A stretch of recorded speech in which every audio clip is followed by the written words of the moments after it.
ጤና ይስጥልን። ይህ ባና ሚዲያ ነው። ከባና ሚዲያ ለዛሬ ያዝናቸውን ዘገባዎች አሁን ማስደመጥ ጀመርን። አበይት ነጥቦቹን በቅድሚያ የሌተናል ጀነራል ታደሰ ወረደ የትግራይ ክልል ጊዜያዊ አስተዳደር ፕሬዝዳንትነት ለቀጣይ 1 ዓመት መራዘሙን የጠቅላይ ሚኒስትር አብይ አህመድ ጽህፈት ቤት አስታውቋል። የሹመት ደብዳቤ ይዘው ወደ መቀሌ የተመለሱት ጀነራል ታደሰ ወረደ የህወሓት አመራሮች ሹመቱን ለመቀበል ቅድመ ሁኔታ ስለማስቀመጣቸው በዝርዝር ይዘናል። የህዝባዊ ወያኔ ሓርነት ትግራይ ህወሓት ስራ አስፈጻሚ ኮሚቴ አስቸኳይ ስብሰባ ተቀምጧል። የጊዜያዊ አስተዳደሩ ፕሬዝዳንት ሌተናል ጀነራል ታደሰ ወረደ ለዞን አስተዳዳሪዎችና ፈጻሚዎች ቀጭን ትዕዛዝ አስተላልፈዋል። እናስደምጣቸዋለን።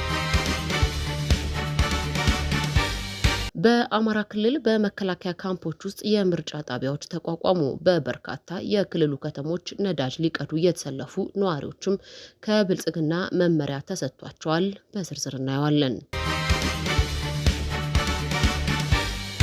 የአሜሪካው ፕሬዝዳንት ዶናልድ ትራምፕ በኢራን ላይ ሊሰነዝሩት የነበረውንና ሙሉ ስልጣኔ የሚያጠፋ ሲሉ የገለጹትን መጠነ ሰፊ የቦምብ ጥቃት ጥቂት ሰዓታት ሲቀሩት ውሳኔያቸውን በድንገት ሰርዘዋል። ይህ ውሳኔ የተላለፈው በፓኪስታን ከፍተኛ የሽምግልና ጥረት ለ2 ሳምንታት የሚቆይ ተኩስ አቁም ስምምነት ላይ በመደረሱ ነው የሚሉና ሌሎች ዜናዎችንም ይዘናል። አብራችሁን ቆዩ። የሌተናል ጀነራል ታደሰ ወረደ የትግራይ ክልል ጊዜያዊ አስተዳደር ፕሬዝዳንትነት ለቀጣይ 1 ዓመት መራዘሙን የጠቅላይ ሚኒስትር አብይ አህመድ ጽህፈት ቤት አስታውቋል። የሹመት ደብዳቤ ይዘው ወደ መቀሌ የተመለሱት ጀነራል ታደሰ ወረደ የህወሓት አመራሮች ሹመቱን ለመቀበል ቅድመ ሁኔታዎችን አስቀምጠዋል። የጠቅላይ ሚኒስትር አብይ አህመድ ጽህፈት ቤት እንደገለጸው የሌተናል ጀነራል ታደሰ ወረደ የትግራይ ክልል ጊዜያዊ አስተዳደር ፕሬዝዳንትነት የስልጣን ዘመን ከሚያዝያ 1 ቀን 2018 ዓ.ም ጀምሮ ለተጨማሪ 1 ዓመት ተራዝሟል። ውሳኔው የተላለፈው በኢፌዴሪ ህገ መንግስት አንቀጽ 62 ንዑስ አንቀጽ 9 እና በአዋጅ ቁጥር 359/1987 አንቀጽ 14 ንዑስ አንቀጽ 2 እንዲሁም በትግራይ ክልል አሳታፊያዊ ጊዜያዊ አስተዳደርን ለማቋቋም በወጣው ደንብ ቁጥር 479/2013 መሰረት መሆኑን ገልጿል። ይህ ስልጣን ማራዘሚያ የተወሰነው ሌተናል ጀነራል ታደሰ ዓመታዊ የስራ አፈጻጸም ሪፖርት ካቀረቡ በኋላ ነው ይላል የጠቅላይ ሚኒስትር አብይ አህመድ ጽህፈት ቤት ያወጣው መረጃ። ይህ መረጃ ወጣው ጠቅላይ ሚኒስትር አብይ ከሌተናል ጀነራል ታደሰ ጋር መጋቢት 29 ቀን 2018 ዓ.ም ተገናኝተው በዓመታዊ ሪፖርቱ ላይ ከተወያዩ ከአንድ ቀን በኋላ ነው። የጀነራሉ የስልጣን ጊዜ ለተጨማሪ 1 ዓመት መራዘሙን ተከትሎ ህገ መንግስታዊ ጥያቄን አስነስቷል። የኢፌዴሪ ህገ መንግስት መሰረታዊ ምሰሶ የክልሎች በፌዴራል ደረጃ ያላቸው ውክልና ነው። በአሁኑ ወቅት ትግራይ በፌዴሬሽን ምክር ቤትም ሆነ በህዝብ ተወካዮች ምክር ቤት ህጋዊ ውክልና የላትም። ፌዴሬሽን ምክር ቤቱ በአንቀጽ 62 መሰረት በክልል ጣልቃ የመግባት ስልጣን ያለው የክልሎች ተወካዮች ያሉበት ተቋም በመሆኑ ነው። ይሁን እንጂ ትግራይ ባልተወከለችበት ምክር ቤት የክልሉን እጣ ፈንታ የሚወስን የስልጣን ማራዘሚያ መወሰኑ ያለ ውክልና መወሰን የሚል የዲሞክራሲያዊ ጥሰትን አስከትሏል። ይህ ደግሞ የፌዴራሊዝሙን ወደ ትዕዛዝና አምባገነናዊ አገዛዝ ይለውጠዋል። ከጦርነቱ በኋላ በፌዴራል መንግስቱና በትግራይ መካከል ያለው ግንኙነት መሰረቱ የፕሪቶሪያው የሰላም ስምምነት ነው። ይህ ስምምነት ከህገ መንግስቱ ውጪ የተደረገ የፖለቲካ መፍትሄ ነው። ስምምነቱ አካታች ጊዜያዊ አስተዳደር እንዲመሰረት እንጂ የፌዴራል መንግስቱ እንደፈለገ በህገ መንግስቱ አንቀጾች እየጠቀሰ የክልሉን መሪ እንዲሾም ወይም እንዲያራዝም ሙሉ ፍቃድ አይሰጥም። ግንኙነቱ በሁለቱ ወገኖች የፖለቲካ ድርድርና ስምምነት መመራት ሲገባው በፌዴራል ተቋማት ወገንተኛ ውሳኔ ብቻ መወሰኑ የሰላም ስምምነቱን መንፈስ አደጋ ላይ የሚጥል ነው።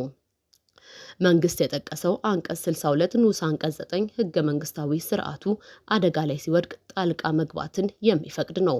በአሁኑ ወቅት በትግራይ ያለው ጊዜያዊ አስተዳደር ራሱ በፌዴራል መንግስቱ እውቅና የተሰጠው ሰላምን ለማስፈን እየሰራ ያለ አካል ነው። ታዲያ ክልሉ በሰላም ውስጥ ባለበት ሁኔታ ህገ መንግስታዊ ስርዓቱ አደጋ ላይ ነው በሚል ሰበብ የክልሉን የውስጥ አስተዳደራዊ ጊዜ ማራዘም ህጉን ካልተገባ አውድ ጋር ማገናኘት ይሆናል። ይህ ደግሞ በፌዴራል በፌዴራል መንግስቱና በክልል መሪዎች መካከል ያለውን ግንኙነት ከህጋዊነት ይልቅ ወደ ግላዊ ታማኝነት ያወርደዋል። አብይ አህመድ ስልጣኑን ከአረብ ኤምሬትስና ከሌሎች ላኪዎች እንደሚሰፈርለት ሁሉ ትግራይ ላይም ወደ ዘመነ ኦሪት የተቀየረ እርምጃ እየወሰደ ይገኛል። በተለይም በዘመነ ኦሪት ስልጣን ከህዝብ ፍቃድ ይልቅ ንጉስ የሚሾመው በካህኑ ወይም በነቢዩ አማካይነት ከላይ በሚመጣ ትዕዛዝ እንደነበረ ሁሉ ዛሬም የትግራይ ስልጣን ከ4 ኪሎ የሚቸር አድርጎ መቁጠር ህዝባዊ ውክልናን ወደ ጎን የማለት ኦሪታዊ አካሄድ መሆኑ እየተተቸ ነው። የስልጣን ማራዘሚያው የተደረገው ለጠቅላይ ሚኒስትሩ በቀረበ ሪፖርት መሰረት መሆኑም የጠቅላይ ሚኒስትሩን ጽህፈት ቤት መረጃ ያስረዳል።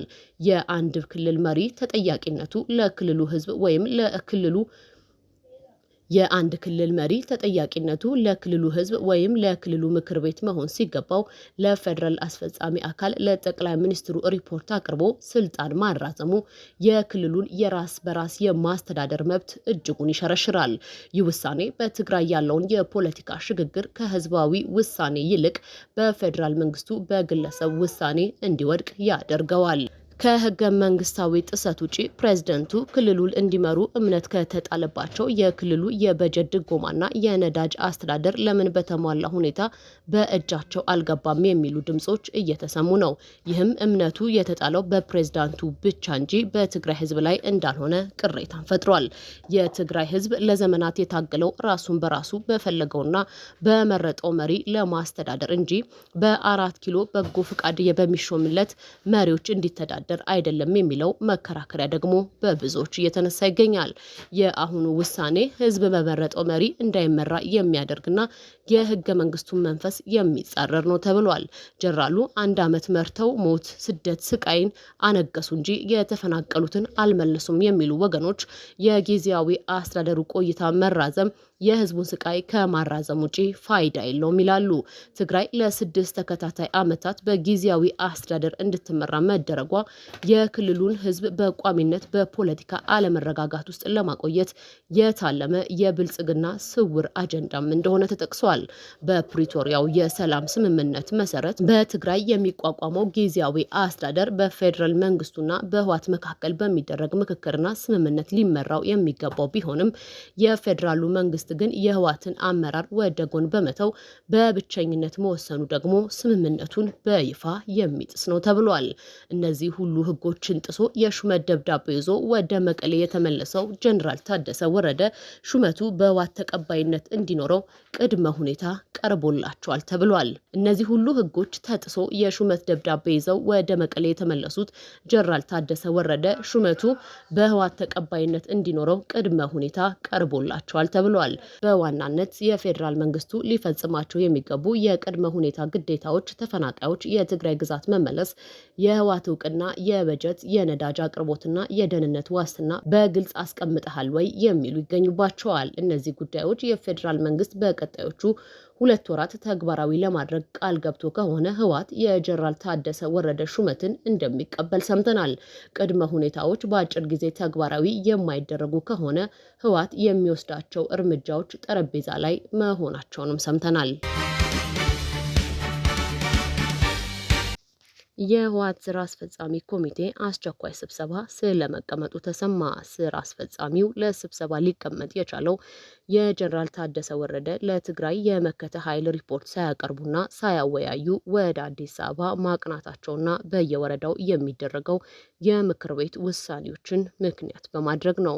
ባለፉት ጥቂት ቀናት የአድዋና የአቤአዲ ከተማ ምክር ቤቶች ባካሄዱት አስቸኳይ ጉባኤ የፕሪቶሪያው ስምምነት በፌዴራል መንግስቱ እየተጣሰ ነው በሚል በ2013 ዓመተ ምህረት በ2.7 ሚሊዮን ህዝብ ተመርጦ የነበረው የትግራይ ክልል ምክር ቤት መንግስት ወደ ነበረበት እንዲመለስ በሙሉ ድምጽ መወሰናቸው ይታወሳል።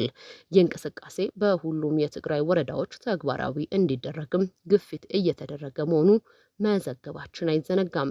ይህን ተከትሎ የጊዜያዊ አስተዳደሩ ፕሬዝደንት ሌተናል ጀነራል ታደሰ ወረደ ለዞን አስተዳዳሪዎችና ፈጻሚዎች ባስተላለፉት የቁጣ መልእክት ይህ አይነቱ አካሄድ ተቀባይነት የሌለውና ኃላፊነትን የሚያስጠይቅ መሆኑን አስገንዝበዋል። ጀነራል ታደሰ ወረደ በተለያዩ የወረዳና የዞን ምክር ቤቶች የተመረጠው መንግስት ወደ ስልጣን ይመለስ በሚል የሚተላለፉ ውሳኔዎች በአስቸኳይ እንዲቆሙ ጥብቅ ትዕዛዝንም አስተላልፈዋል።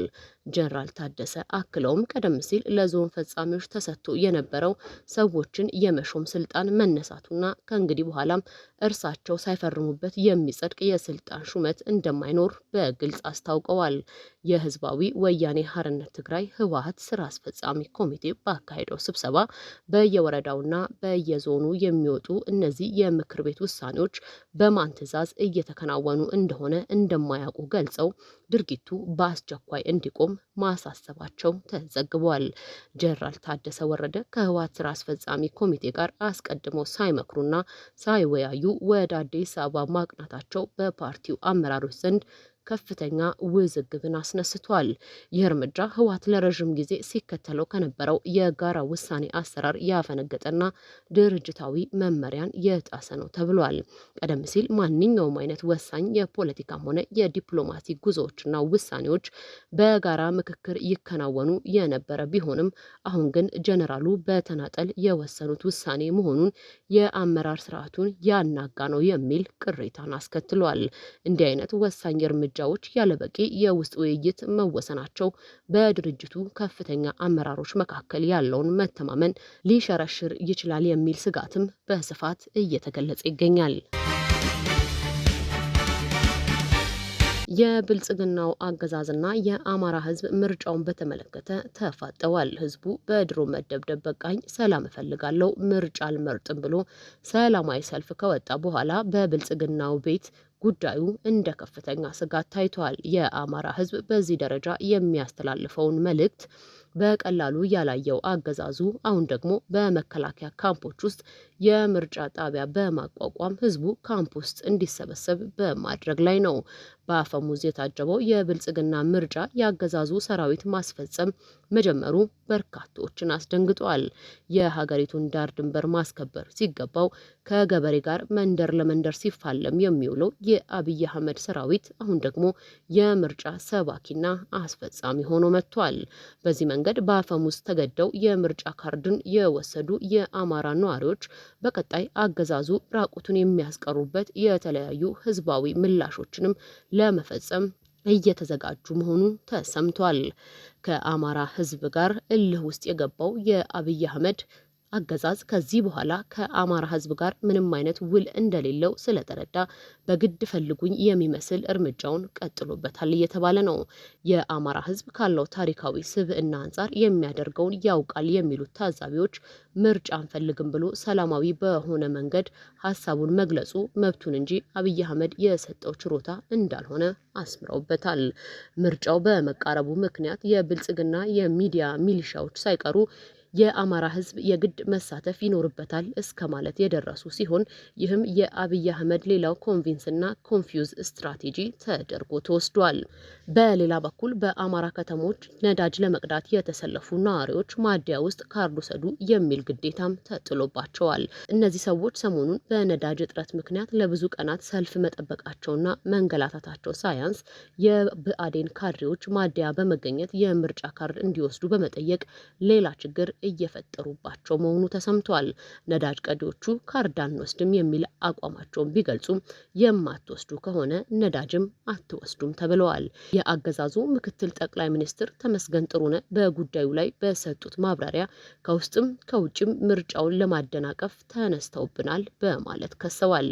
ህዝብ እኛን እንዳይቀበል ምርጫውም እንዳይሳካ 24 ሰዓት እየሰሩብን ነው ያሉት ተመስገን ጥሩነህ እሱን ለማክሸፍ ጥረት እየተደረገ እንደሆነ ገልጸዋል።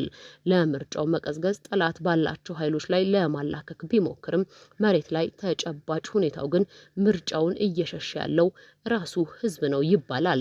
ይህም ዋናው የብልጽግና የራስ ምታት ሆኗል። 3 ዓመት ሙሉ በድሮን ሲቀጠቀጥ የከረመ ህዝብ የአብይ አህመድን ምርጫ ጉዳዩ ሊሆን አይችልም የሚሉ ጠንካራ ፖለቲካዊ መከራከሪያዎችም በመቅረብ ላይ ናቸው።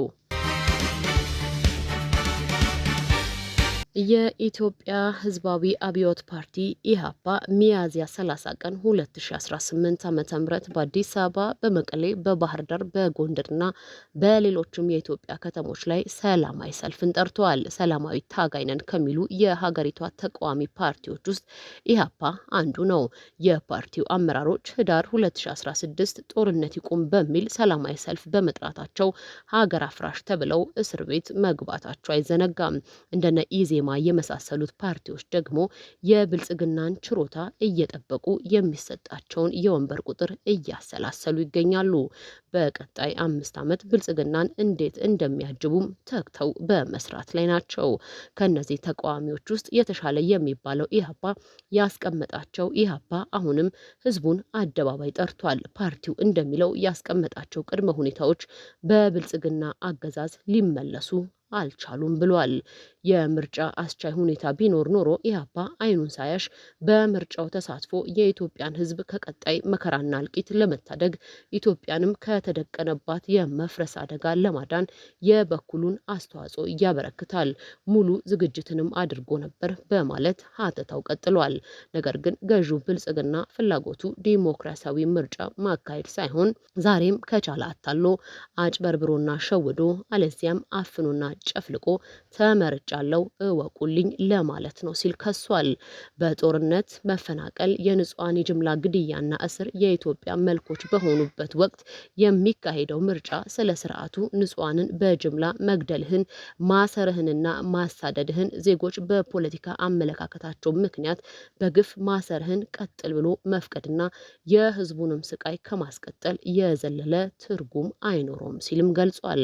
በአንዳንድ አካባቢዎች ላይ በሰራዊት ታጅቦ ምርጫ ለማድረግ መታቀዱም ብልጽግናን ለቀጣይ 5 ዓመታት በኃይል በስልጣን ላይ ለመቆየት ያለውን ፍላጎት የሚያስረግጥ ነው በማለት ቀውሱን ዘርዝሯል። የትግራይ ህዝብ ለሁለተኛ ጊዜ የማይወከልበት የአማራ ህዝብ ብልጽግና በጀመረው ጦርነት ወላፈን እየተገረፈ በሚገኝበትና የማይወከልበት በኦሮሚያ ክልል ውስጥም በርካታ አካባቢዎች ለዓመታት በጦርነት እየተማገዱ ባሉበትና ፖለቲካዊ መፍትሄ ባልተቀመጠበት የሚካሄድ ምርጫ ትርጉሙ እጅግ አደገኛና የአገር አንድነትን ከመሰረቱ እንዲናጋ የሚያደርግም ነው ተብሏል። የንጹሃንን ጭፍጨፋ እንዲቆም፣ የኑሮ ውድነቱ የዜጎችን ህይወት እያመሳቃቀለ ስለሆነ በአስቸኳይ እርምጃዎች እንዲገታ፣ የንጹሃን ዜጎችን እስር፣ ማንነት ተኮር እስሮች፣ ወከባዎችና ግድያዎች እንዲቆሙ፣ የዜጎች መፈናቀል፣ ከመኖሪያቸው መባረር እንዲቆም፣ ሙስና፣ አድላዊነት፣ አግላይነት እንዲወገዱ፣ በውጤቱም አምባገነንነት ከህዝቡ ትከሻ ለማስወገድ የሚሻ በኢትዮጵያ ሙሉ በሙሉ የሚፈጸም ህዝባዊ ሰልፍ መጥራቱን አስታውቋል። አርብ ሚያዝያ 30 ቀን 2018 ዓ.ም በአዲስ አበባ፣ መቀሌ፣ ባህር ዳር፣ ጎንደር፣ ሐዋሳ፣ አሶሳ፣ አዳማና አምቦ፣ ድሬዳዋና ሐረር ከተሞች በተጠራው ሰላማዊ ሰልፍ ላይ ህዝቡ ተገኝቶ በታላቅ መከራ ውስጥ እያለፈ ከሚገኙ ኢትዮጵያውያን ጎን እንዲቆም በተግባር እንዲያሳይ ፓርቲው ጠይቋል። ፓርቲው በዚህ ደረጃ እየተንቀሳቀሰ ቢሆንም ከድጋፍ በስተቀር ሰልፍ በማይፈቀድባት ኢትዮጵያ እንዴት ይደረጋል የሚል ጥያቄም መነሳቱ አልቀረም። አብይ አህመድ ባወጣው ያውጣው በማለት እነዚህንም ግለሰቦች መልሶ እስር ቤት ሊያስገባ ባቸው ይችላል የሚሉ አስተያየቶች የተደመጡ ሲሆን ቀሪዎቹ ደግሞ ከምርጫ በኋላ ሁሉንም ተቃዋሚዎች እስር ቤት ያስገባቸዋል የሚል ግምታቸውን አስቀምጠዋል። የአሜሪካው ፕሬዝደንት ዶናልድ ትራምፕ በኢራን ላይ ሊሰነዝሩት የነበረውንና ሙሉ ስልጣኔን የሚያጠፋ ሲሉ የገለጹት መጠነ ሰፊ የቦምብ ጥቃት ጥቂት ሰዓታት ሲቀሩት ውሳኔያቸውን በድንገት ሰርዘዋል። ይህ ውሳኔ የተላለፈው በፓኪስታን ከፍተኛ የሽምግልና ጥረት ለ2 ሳምንታት የሚቆይ የተኩስ አቁም ስምምነት ላይ በመደረሱ ነው። ፕሬዝደንት ትራምፕ ትሩዝ ሶሻል በተሰኘው ማህበራዊ ገጻቸው እንደገለጹት ኢራን ስትራቴጂካዊ የሆነውን የሆርሙዝ ሰርጥ በአፋጣኝና በአስተማማኝ ሁኔታ ለመክፈት በመስማማቷ ምክንያት ጥቃቱ እንዲቆም ወስነዋል።